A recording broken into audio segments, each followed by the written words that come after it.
excellent.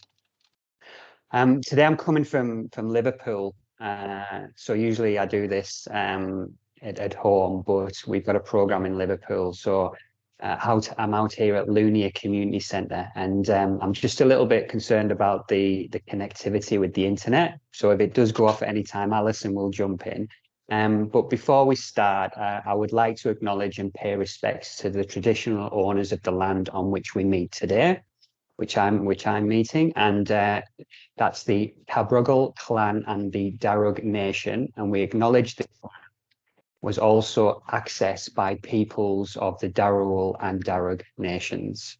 So again, thank you all for coming today to Community of Practice 6, which is very exciting, and it's coming up to our birthday.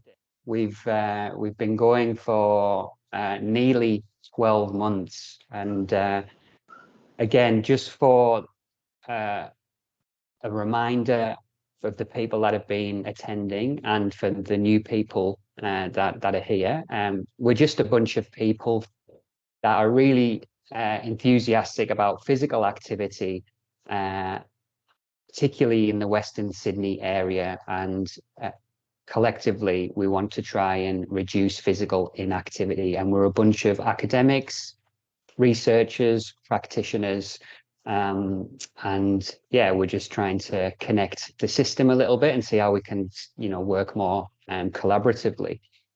Just a little bit of an update from me. We had the Parks and Leisure Conference a few weeks ago, and that was in a beautiful place called Albury, and it was the first time I was able to share with the industry really about Western Sydney Moving and the journey that we've been on, and some of the wins so far in terms of projects, and the stakeholders that are involved, and obviously the community of practice. So that was really great, and there's been some good feedback. With the Western Sydney Symposium, that is in the diary for everybody, and I didn't quite get to send you all a survey on what we would like that day to cover. That will be coming out soon, but it is definitely confirmed at Blacktown International Sports Park in November. So more information will come out shortly. But let's get to it.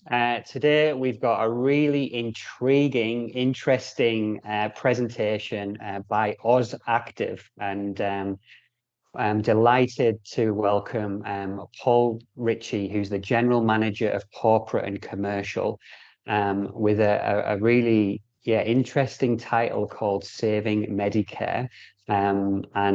I'd just like to welcome you, Paul, and give you the room to share. Thanks, David. Really appreciate it. Thanks for having me here today to speak at Western Sydney Moving on behalf of Oz Active, and thank you for that introduction. I also would like to start by acknowledging the traditional custodians of the various lands that we are meeting on today, and I pay my respects to elders past, present and emerging, and celebrate the diversity of First Nations peoples and their ongoing cultures and connections to the lands and waters of New South Wales. I would also like to congratulate David on bringing everyone together for Western Sydney Moving, which we recognise is a much needed initiative to reduce physical inactivity in Western Sydney. Your aims and objectives do align strongly with Oz Active. For those that don't know us, Oz Active is Australia's peak body for the exercise and active health sector, and we advocate for the recognition of our industry's leading role in activating all Australians to live an active and healthy life. We support over 18,000 members, and those are both individuals and businesses, who deliver services ranging from personal training to yoga to Pilates, aqua, and then functional fitness in all different environments, from gyms down to studios. And all of that does contribute to improving the health and well-being for all Australians. We do work to empower our members to develop their professional skills, and the businesses as well that they work in, to improve preventative health. And health is a big part of what we do at Oz Active. We do it because we know Australians aren't moving enough, and inactivity is placing an unsustainable burden on the well-being of Australians, the healthcare system and our economy. And that's what brings me here today to talk to you about how we as a collective can advocate on behalf of Australians to achieve health equity in preventative health, and how saving Medicare is a big part of this. So first off, I just wanted to do some scene setting in relation to Medicare. As most people would know, it is Australia's universal healthcare scheme. It did come into effect in 1975 under the former Whitlam government, at the time known as Medibank. It's gone through various iterations in that time, but today, fundamentally, Medicare does guarantee all Australians and some overseas visitors access to a wide range of health services at little to no cost. And this is funded through a mix of general revenue as well as the Medicare levy. And the Medicare does cost the government approximately $40 billion per year. But when you do combine that with things like the pharmaceutical benefits scheme, support to state hospitals, other health services, and smaller specific health grants, the federal government does spend around $106 billion per year in health-related expenditure, and that's growing significantly each year. This amount is quite huge, and it represents about 17% of the federal government's total annual spending. And when you're looking at the ability to tackle soaring health costs, it is a massive challenge for the current government. I think when you combine that with other factors like our current substantial national debt, the inflationary pressures and cost of living increases that we're seeing, and then the talks of a possible upcoming recession, I think it's pretty much well agreed that the Medicare system, if it's not on life support, it's certainly in need of rehabilitation. In recent times, there has been a lot of media around this, reporting on the Medicare crisis and what that looks like. We are seeing a rapid decline in the number of doctors who are bulk billing. We're seeing gap payments that are increasing, and then there's a shortage of the human resources delivering those services, whether that's GPs down to nurses, carers, and general support staff. I think in the latest federal government budget that was recently delivered, there's $27.9 billion that is being injected into new investments in health and aged care. And this does include $6.1 billion for what is being described as strengthening Medicare. And there will be a new Medicare rebate for longer consultations to give doctors the support they need to provide high quality care to people with chronic conditions and complex needs. We are told there will be new investment in heart health checks to detect heart disease, and more than 300 medicines will be made cheaper for patients, including treatment for conditions such as heart disease. Unfortunately, though, there is no mention of government-funded preventative health programs in this budget that are targeted at preventing the risk of heart disease and heart attacks, or programs that might reduce the risk of many conditions and diseases, including some cancers, type 2 diabetes and depression. Historically, Australian governments spend more time and money addressing health issues after they have become a problem, rather than acting to prevent these problems arising in the first place. And all of us know here who are here today on this call, regular physical activity is one of the best things that we can do for our health. And if we increase our physical activity levels to the recommended 30 to 45 minutes per day, 5 or more days a week, this will be able to prevent many Australians from developing chronic conditions like obesity and heart disease. I think the benefits of physical activity on mental health are also profound. There was a recent meta-analysis published in the British Journal of Sports Medicine, and it's one of the most comprehensive published to date, where there was over almost 100 reviews, over 1,000 trials, and almost 130,000 participants, which has showed that physical activity is extremely beneficial for improving symptoms of depression, anxiety, and distress. I think this study has shown that physical activity is 1.5 times more effective than counselling or some of the leading medications that are out there. And this is why our sector needs to be involved in the government's root and branch review of the health system. We believe the upcoming Medicare review needs to look at the health system holistically and shift thinking and funding from a mindset of reaction and rehabilitation to one of being creative and about prevention. The review must also be broadened beyond the usual suspects, doctors, pharmacists, and the allied health sector, and this is where we believe exercise professionals can come to the rescue. Reforms must include a review of what medical services are funded under Medicare and expanded to include those of a preventative nature. We would like to see the government recognising registered, experienced exercise and fitness professionals who deliver safe exercise programs that are subsidised under Medicare. These programs could be designed to prevent chronic conditions such as heart disease, could incorporate strength exercises because we know that improves mobility and balance, and it helps people feel better mentally, stay independent, and be socially connected.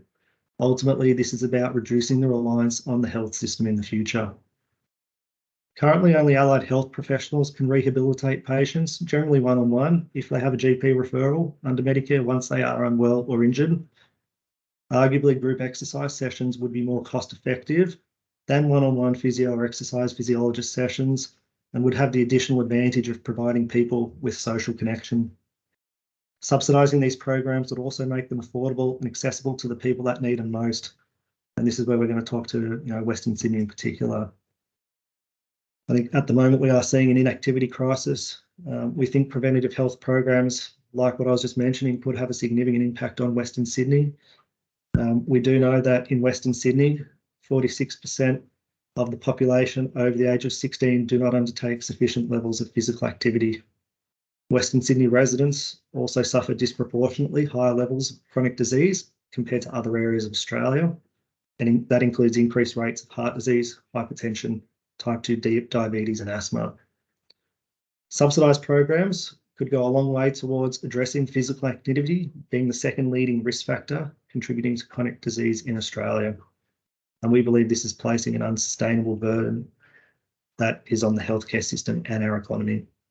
A burden which has unfortunately been significantly amplified by COVID-19 and the pandemic-induced lockdowns. Unfortunately, the current statistics don't paint a pretty picture.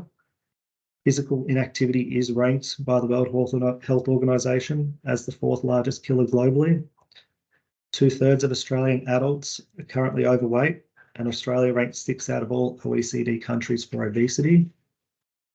Inactivity is currently costing the Australian healthcare system an estimated $15.6 billion annually, and it's also estimated that $9.9 billion is lost in productivity due to physical inactivity. And because there are many pockets of disadvantage, we believe that removing the barrier of cost to exercise programs should make a huge difference to outcomes in Western Sydney. And this is very much like the Gym for Free program that was piloted in Birmingham in the UK in 2014. In Birmingham, so in 2014, at the time there was a perception among local professionals that the cost of exercise was a significant barrier as to participation and uptake of leisure facilities in Birmingham. And at the time, to test that perception, the local primary care organisation transferred £500,000 towards free access to leisure facilities for 6 months. And this was conditional upon adults using the service for a minimum of 4 times per month. A local constituency in Birmingham was selected for the pilot scheme based on its deprivation index, as it was one of the most deprived constituencies in the UK. The health profile of the area showed a significantly high prevalence of mental ill health, alcohol attributable hospital admissions, mortality from causes considered preventable among those under the age of 75 years, and preventable deaths from cardiovascular disease. And a high percentage of the children that lived in this area were in poverty, and many in the age 4 to 5, as well as 10 to 11-year-olds, were overweight. Now, the findings from this study that was undertaken indicated that cost was an important barrier to participation in exercise, and that pilot schemes increase the uptake of exercise, particularly for women in an economically deprived inner city area. The data also showed evidence of improvements in people's health and well-being, and demonstrated the scheme's potential towards addressing health inequality by increasing access to and widening participation in exercise, having multiple physical, mental and emotional benefits. We would like to see this type of effective government-supported preventative health program established under Medicare, and this would increase health equity in this country, and we think introducing that into Western Sydney would be a great start. Having said all of this, the recent federal budget does have some promising developments. When you look at the government's $1.1 billion funding allocation to health prevention, protection and sport, there are encouraging proposals, like the decision to improve cancer outcomes, as well as the establishment of an Australian Centre for Disease Control. Critically, funding has been earmarked for a new public health information campaign to discourage Australians from taking up smoking and vaping with the aim of getting people to quit. And we're encouraged by this because we know that public health campaigns, when done right, are really effective. And that's been demonstrated in the past through things like the Slip, Slop, Slap campaign, the AIDS campaign, and road safety campaigns, just as a couple of examples. And this is why at AusActive, we're currently really working hard to advocate for the government to fund a national public preventative health campaign. And this is to encourage people to become more active. As many of you on the call today would know, there was a campaign that started in 1977 called Life Be In It. And that was originally started in Victoria and then adopted on a national scale about 2 years after coming into play. And the aim of the campaign at that time was to promote the benefits of increasing daily activity levels among all Australians and to promote awareness for the importance of regular physical activity. It was a very humble ad, but it did become one of the most recognisable health promotions in Australia. And Norm, who was obviously the main character involved in that campaign, became a national icon. Follow-up research indicated that the campaign did retain a high awareness factor, and 20% of respondents asked about it indicated that they had taken up physical activity as a result. So we know that campaigns work, and we know that a campaign like this in a 2023 context could significantly help the government achieve its aim to meet the Global Action Plan on Physical Activity, which is a target to get 15% more Australians active by 2030. Another beacon of hope that the government responded to in its recent budget, and it's an initiative that AusActive has been advocating for, is around implementing a legacy framework that will ensure the upcoming international sporting events due to be held in Australia over the next decade will deliver long-lasting social, economic, sporting, and we think most importantly health benefits for all Australians. At present, only $0.2 million has been allocated to this framework, and there is a long way to go, but it's a step in the right direction. So where does this leave us, and what can we do, or what can the government do, more importantly?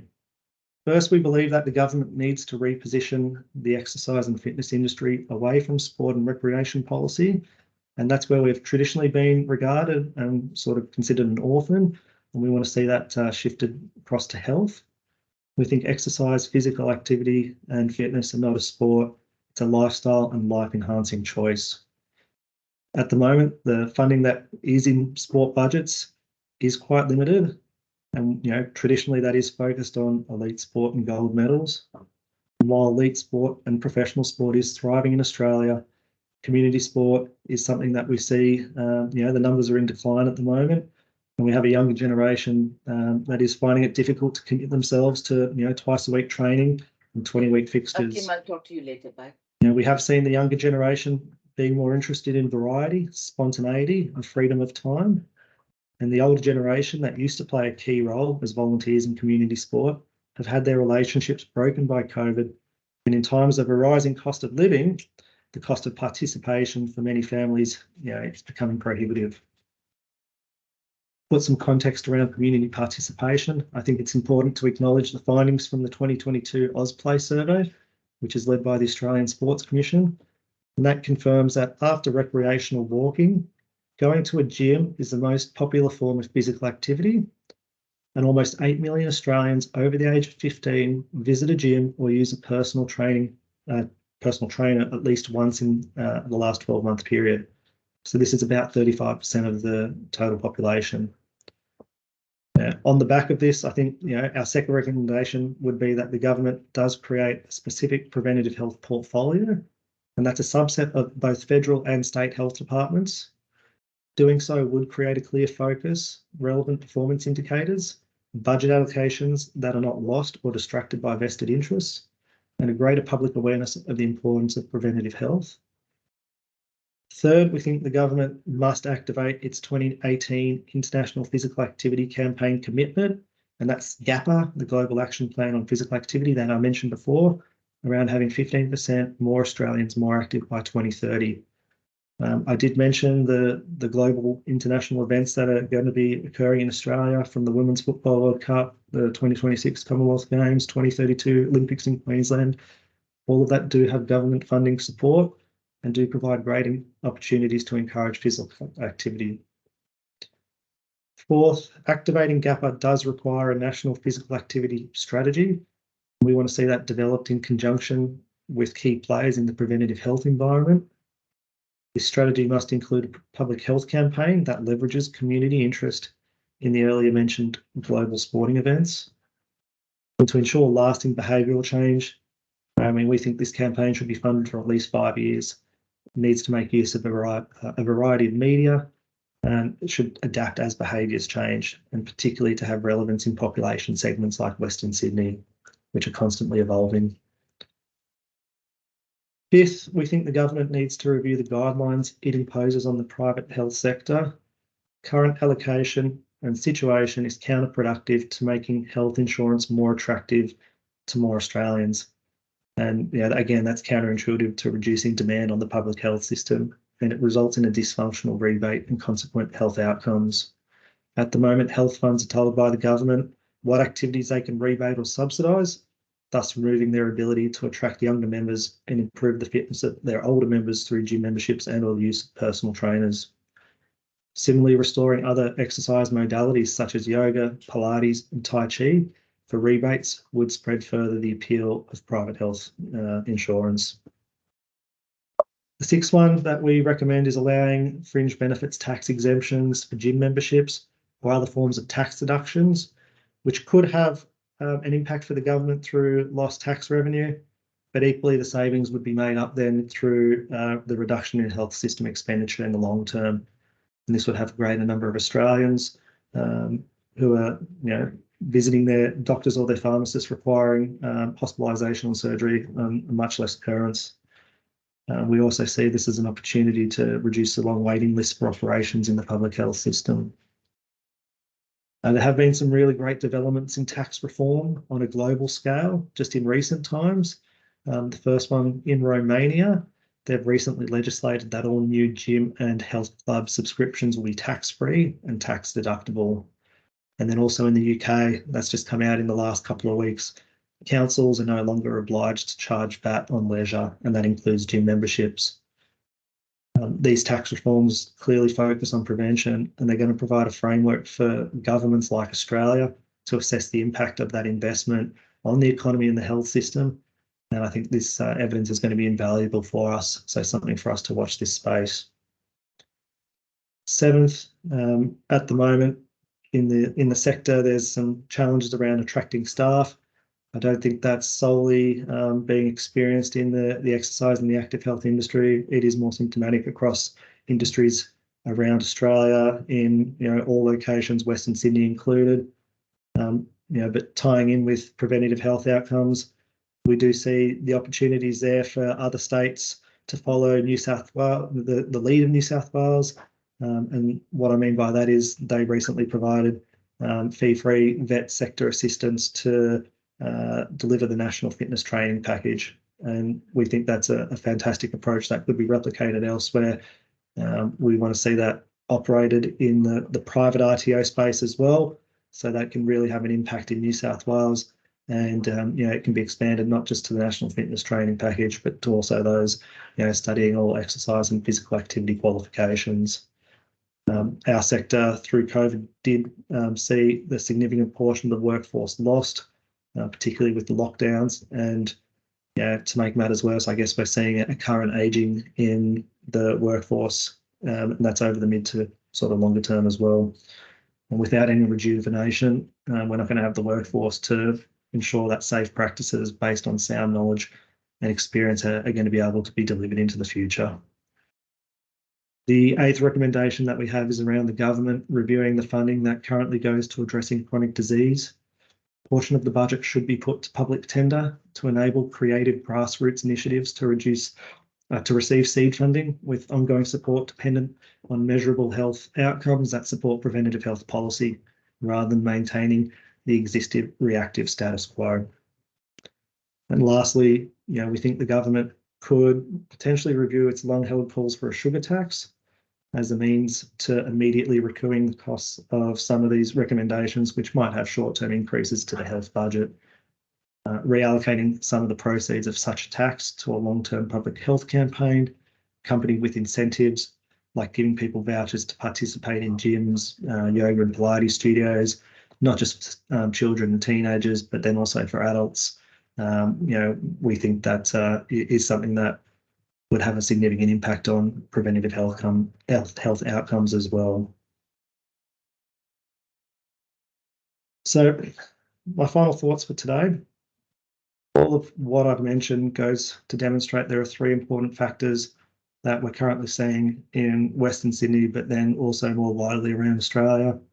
So Australians, particularly those in Western Sydney, have a poor and worsening physical and mental health situation at the moment.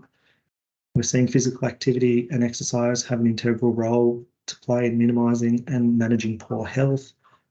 And I think the third one, active Australians and those considering becoming active have a strong leaning to undertaking their physical activity in a gym and or with a personal trainer. Given this, we have covered off today what the government could do to remedy the situation, especially about Medicare. And my ask of you is to take these ideas back to your organisations to help us think about how we can implement these measures that will improve health equity. Before I do jump to any questions, I did just want to put an announcement forward around our AusActive Awards program. So our national awards program has a long-standing history, and it celebrates achievement in the health and exercise industry. We see there's an opportunity to reinforce our vision to activate the nation, and that's everybody, every way, every day. Our awards program provides an opportunity for individuals and businesses to be recognised for their significant contribution and dedication to their work and clients.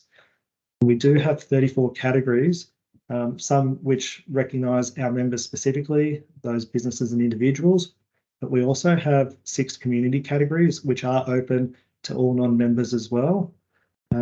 Those categories are listed here. So Mental Health Awareness Award, Most Inclusive and or Diverse Program, Healthy Council Award, Industry Innovation Award, Social Value and Community Impact Award, and Sustainability Facility of the Year.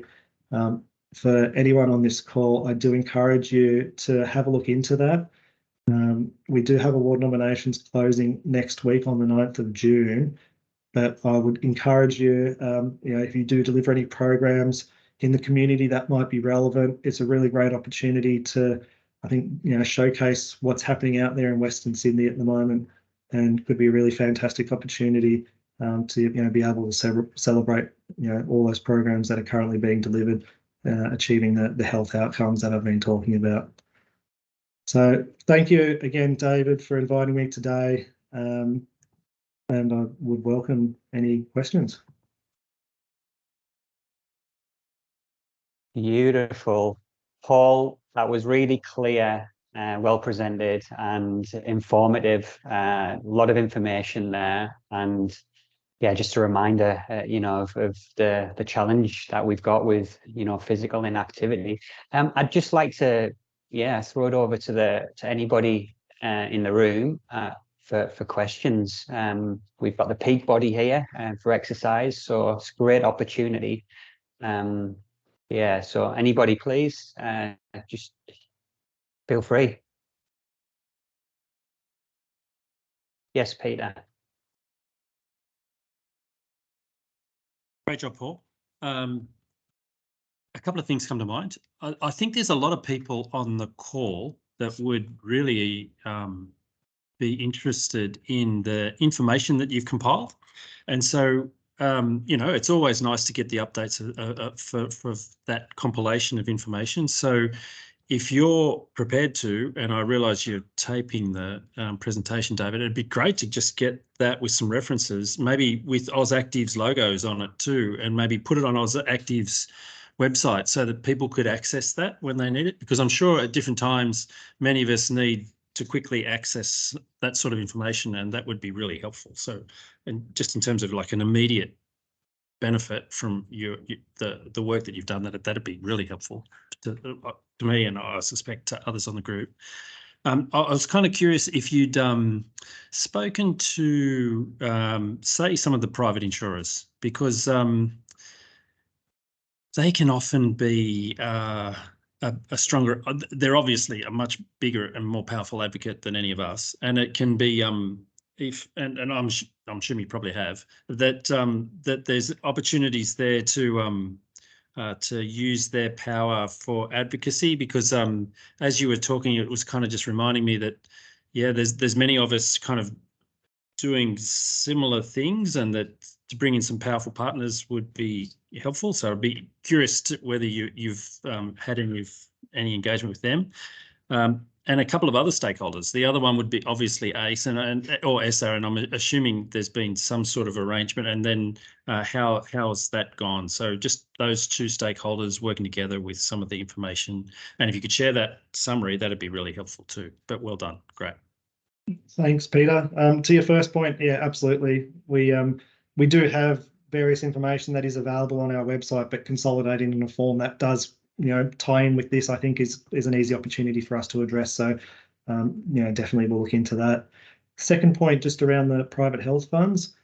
Currently, we do have a formal relationship with 5 health funds. So Medibank, NIB, Bupa, RT Health, and West Fund.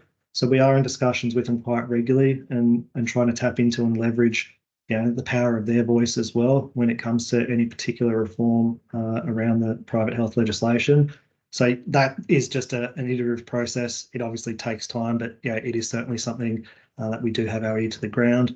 To your third point, just around ESSA, yes, I mean, ESSA have obviously been in our sphere, and we do similar things and talk from time to time on various initiatives and various preventative health initiatives as well. So that's just I guess there's an ongoing relationship, and the times in which we call upon each other will just be ebbing and flowing as and when initiatives arise. Excellent. And those that maybe don't know Peter's from the Office of Sport. Thanks for that, Peter. And can I just confirm that we can provide this presentation with the minutes, Paul? Would that be okay? Yeah, to circulate the presentation? Yeah, fantastic. Camilla, from Council of the Aged in New South Wales, did you have a question? Yeah, no. Have you spoken at all to the Office of Local Government? The reason why I'm asking is that, I mean, I look after a couple of exercise programs, one for Council on the Ageing and the other for South East Sydney Local Health District.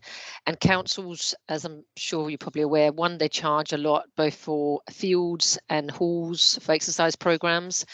Why can they not, again, provide that low cost or free when it comes to exercise program, particularly in low demographic and also in areas, well, any area really.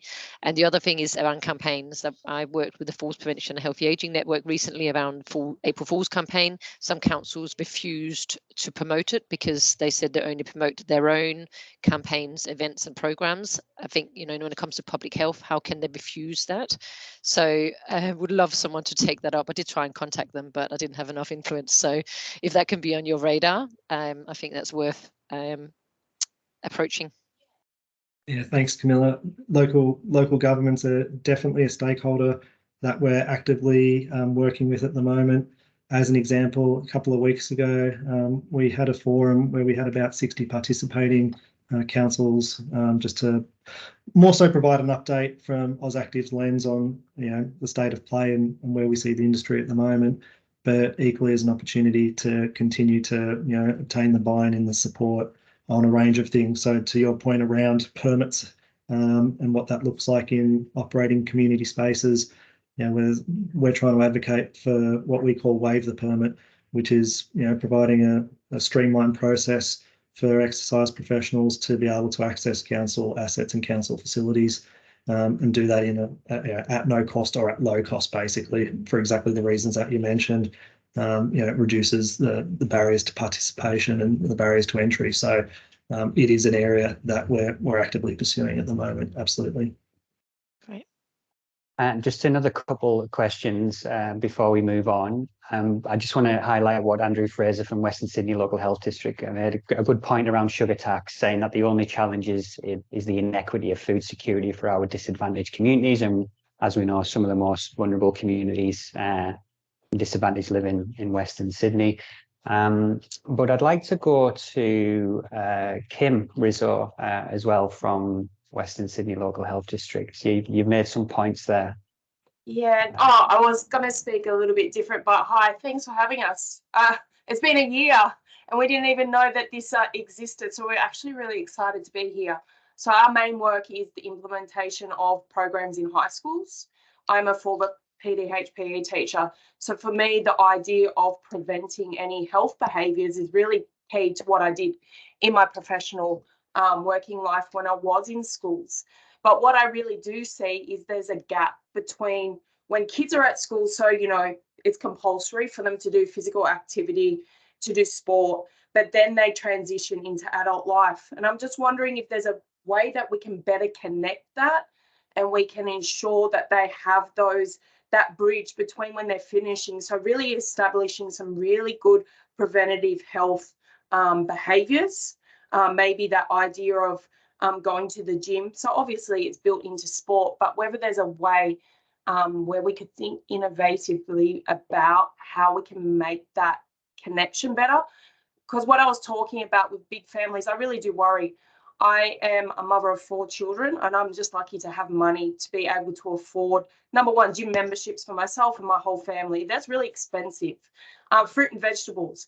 As Andrew pointed out, we're working in schools in Western Sydney, and I'm talking to students, and the affordability of fruit and vegetables is not really there for every student. So we can keep talking to the cows come home about, hey guys, you got to eat fruit and vegetables. But when you're talking to some of our kids, it's embarrassing for them when they can't. So we're really got to be careful about that, some of those messages.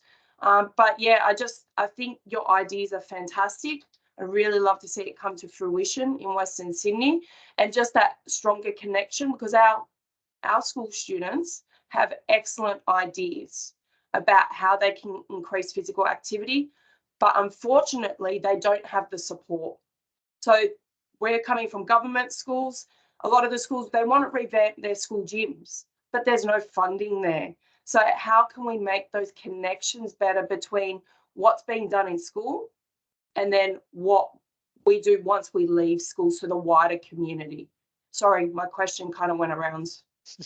So I'm not sure if you do you need me to say that what my actual question is again? Was it I think clear? I think it's just a good observation of what some of the opportunities are. You know, and it's connecting those dots, and you know, what we're trying to do here is build a bit of a coalition of people of the willing to try and, you know, have some clear strategies to try and, you know, reduce physical inactivity, and some of them recommendations that kind of Paul met. So that's a good observation. I'm just going to move it on because I just so Nadine from Westmead, I'd just like to give you the opportunity to share as well.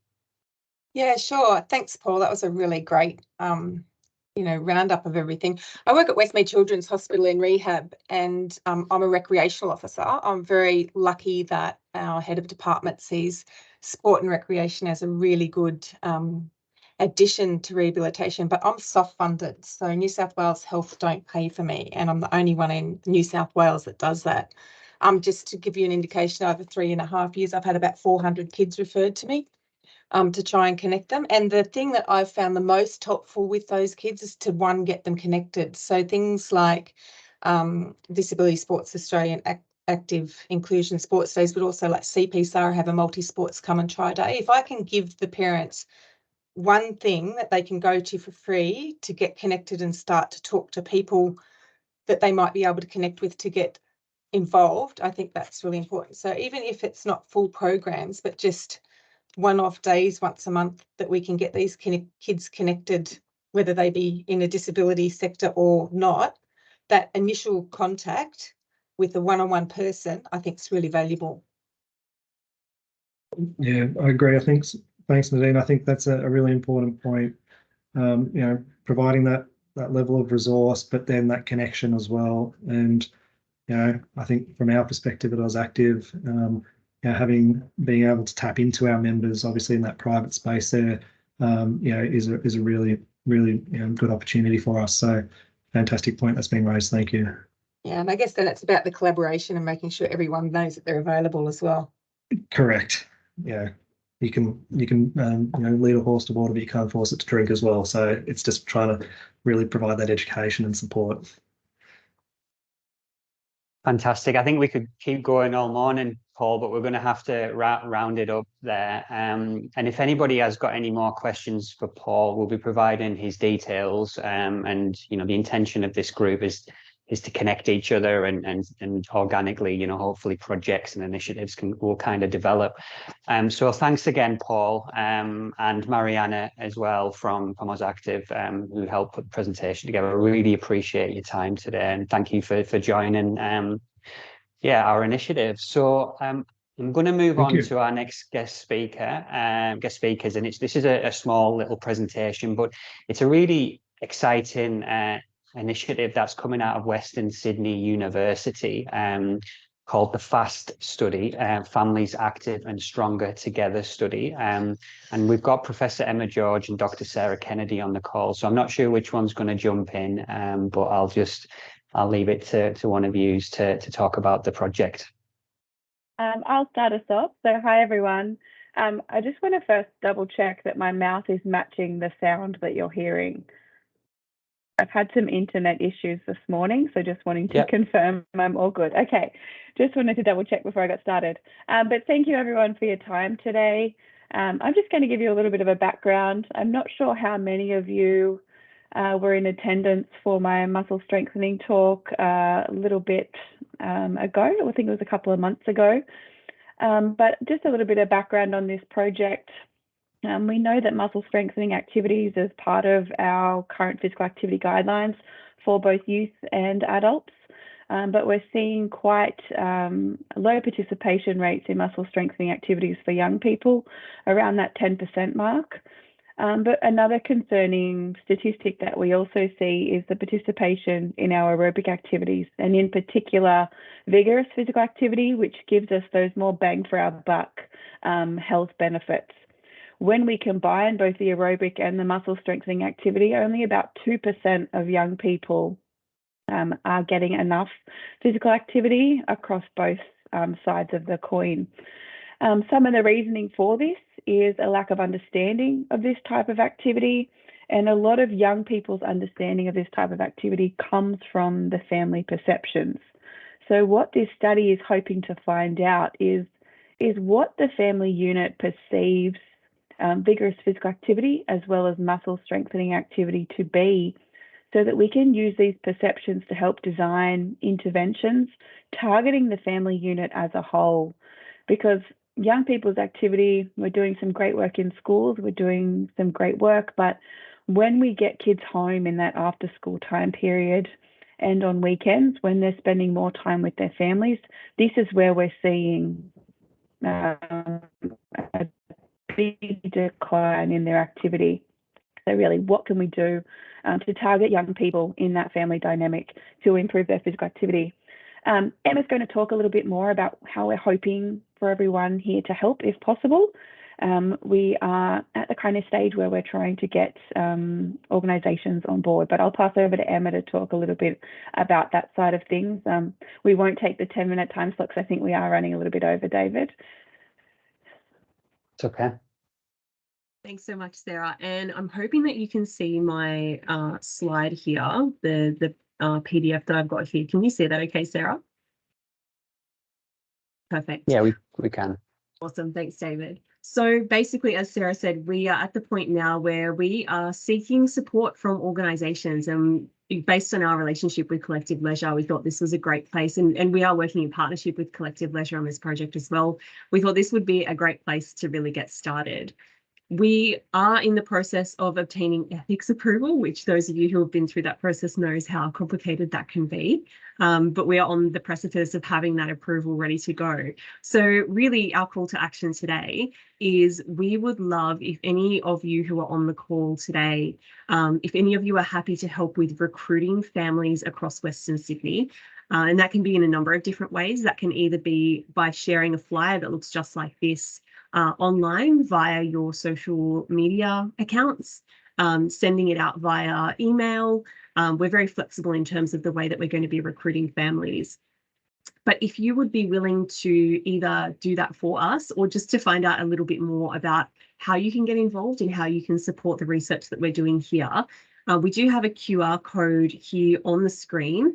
I'm also not used to Teams, so I will drop the link in the chat once I've finished sharing my screen, because right now I have no functionality over my screen. So I'll drop that in the chat. There's a link for that as well. Otherwise, you can also email us at fast@westernsydney.edu.au. For now, we're not starting recruitment, but really we're just asking for organisations who are willing to help with recruitment to get in touch with us and let us know. And then we'll be in touch with further information about how you can actually get involved in helping to recruit families for this really important and exciting project.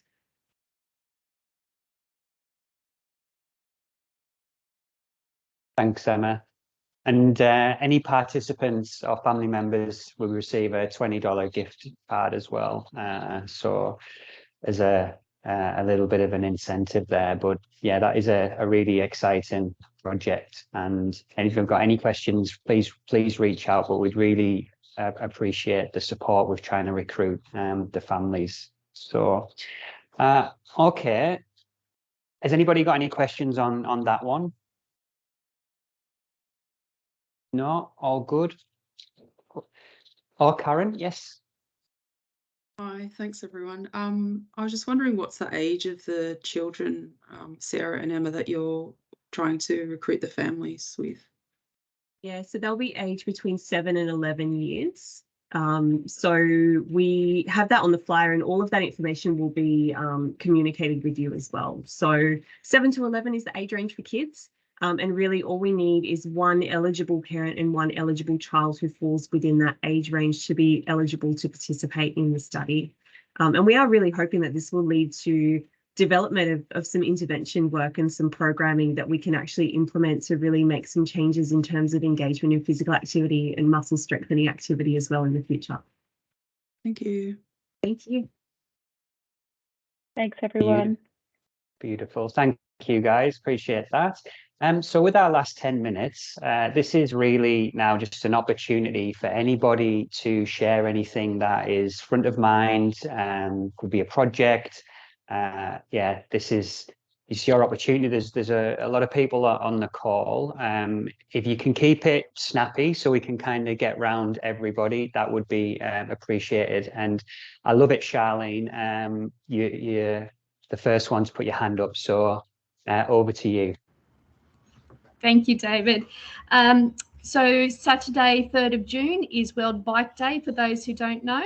Great opportunity to get out and get active and physical.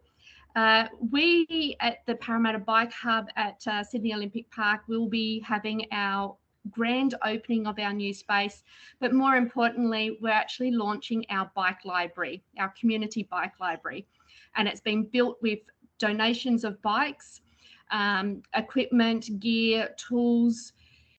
So the idea is that people would pay a membership, a yearly membership, and they can access all of that, plus a social ride once a month and a bike maintenance workshop once a month.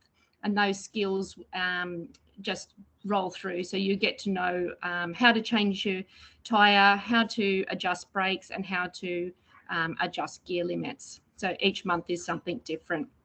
So just want to put it out there that World Bike Day, Sydney Olympic Park at Silverwater. If you're looking for something to do, come down and check out the bike library and the activities that we have on.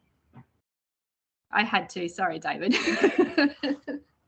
I love it. Thank you, Charlene. It runs a fantastic social enterprise there in Parramatta to get people active through riding bikes. Anybody else? Yes, Laurie.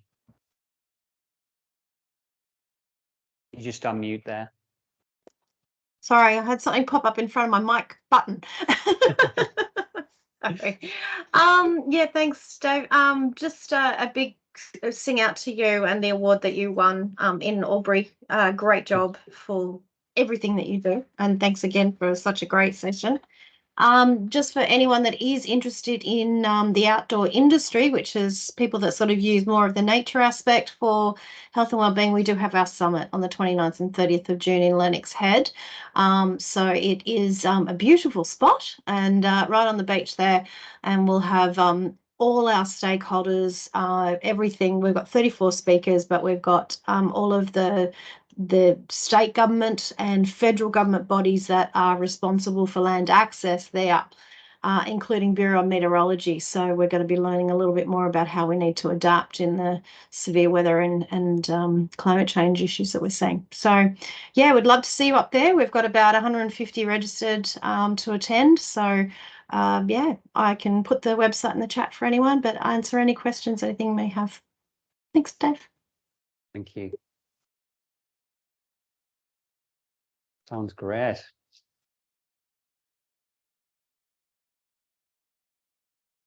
Anybody got any questions?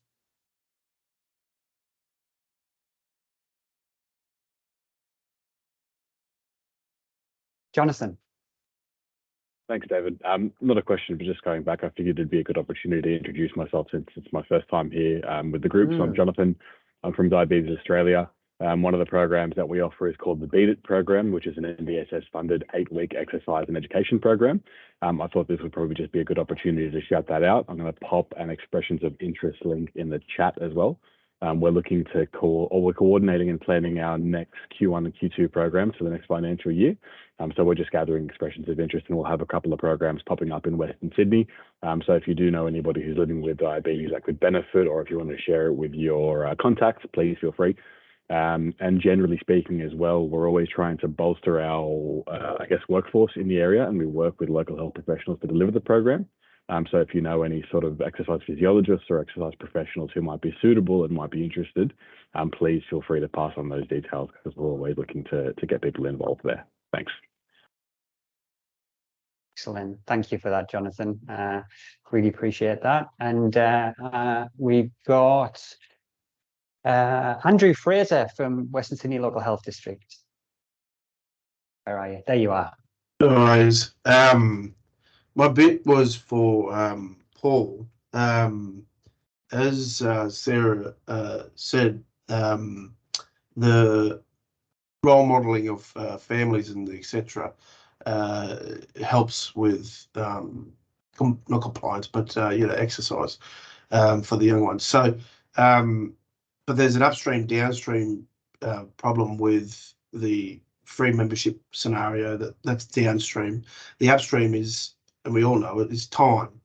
And so is there opportunity to work with employers, and especially in the government sector, which should be a bit easier, to sort of expand or increase the opportunity for leaving early to go to the gym?